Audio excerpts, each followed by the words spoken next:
Bonjour les amis, alors bienvenue dans cette nouvelle vidéo de correction d'un sujet du brevet de série générale. Il s'agit du sujet de Nouvelle-Calédonie, le tout dernier en date au jour d'aujourd'hui puisqu'il date de décembre 2022.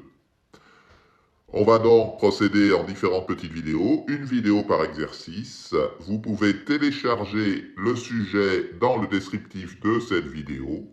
Et on retrouve tout de suite Matt pour la correction.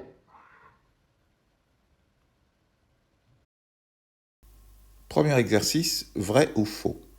Pour chacune des trois affirmations ci-dessous, indiquez si elle est vraie ou fausse en justifiant la réponse. Affirmation numéro 1. La vitesse d'un avion qui vole à 1200 km/h est supérieure à la vitesse du son qui est 340,29 mètres par seconde. On va donc comparer ces deux valeurs et voir si la vitesse de l'avion est supérieure à la vitesse du son. Il y a des avions, bien sûr, qui volent plus vite que la vitesse du son. On s'aperçoit que les deux valeurs sont exprimées dans des unités différentes. Il va falloir donc les ramener dans la même unité pour pouvoir les comparer. Donc si on prend la vitesse de l'avion, elle est de 1200 km en 1 heure. Tandis que la vitesse du son est en mètres par seconde. Donc on va transformer les 1200 km en mètres d'un côté. Donc ça fait 1200. On sait que 1 km est égal à 1000 mètres. Donc il faut multiplier par 1000, ce qui fait 1 200 000 mètres. Voilà pour cette première transformation. Vous pouvez éventuellement faire un petit tableau de conversion d'unités de mesure sur votre brouillon, si vous avez besoin. Et 1 heure, on sait que c'est 60 minutes. Et on sait qu'une minute, c'est 60 secondes. Donc on va faire 60 minutes fois 60 secondes, ce qui fait 3600 secondes. Vous pouvez savoir de mémoire qu'une heure, ça fait 3600 secondes. Donc notre avion va faire 1 200 000 mètres en 3600 secondes. On calcule sa vitesse, petit v. Donc il fait 1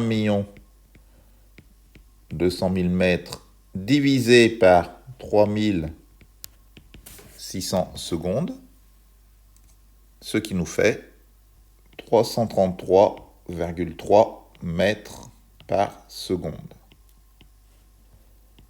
On compare cette valeur à la vitesse du son qui est de 340. Donc bien sûr 333,3 c'est plus petit que 340 mètres par seconde.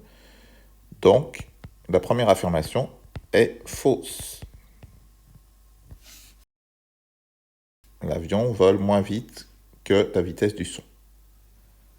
Pensez à bien justifier les réponses comme c'est indiqué dans l'énoncé. Si vous mettez juste vrai ou faux sans justifier, vous n'aurez aucun point. Affirmation numéro 2. Pour tout nombre x, on a 4 fois 4x moins 4, attention parenthèse, c'est très important, plus 16 égale 16x carré. Donc on va développer l'expression qui est à gauche du signe égal, dans les membres de gauche, et on va voir si on trouve 16x au carré. On va pour cela faire une distribution, c'est-à-dire on va distribuer le 4 sur l'ensemble de la parenthèse, ça va nous faire 4 fois 4x d'un côté, moins 4 fois 4 de l'autre côté, plus 16. Ce qui nous fait 4 fois 4x, 16x, moins 4 fois 4, 16, plus 16. On voit que moins 16 plus 16, ça fait 0, ce qui nous fait 16x. C'est différent, bien sûr, de ce qu'on nous propose, 16x au carré. Donc la deuxième affirmation est fausse. Enfin, troisième affirmation, 33 fois 13 est la décomposition en produit de facteurs premiers de 429. On observe que 13 est un nombre premier, donc il n'y a pas de souci.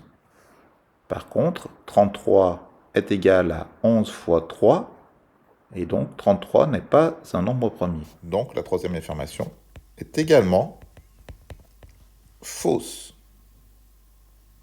Je vous rappelle que vous pouvez décomposer le 33 et éventuellement le 13 en facteur premier. Vous pouvez vérifier, en tout cas sur votre calculatrice, grâce à la fonction décomp de votre calculatrice. Si vous regardez bien votre clavier, vous faites la touche seconde qui est en haut à gauche du clavier.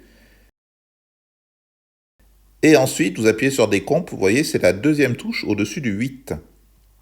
Donc, vous tapez 429, par exemple. Vous validez.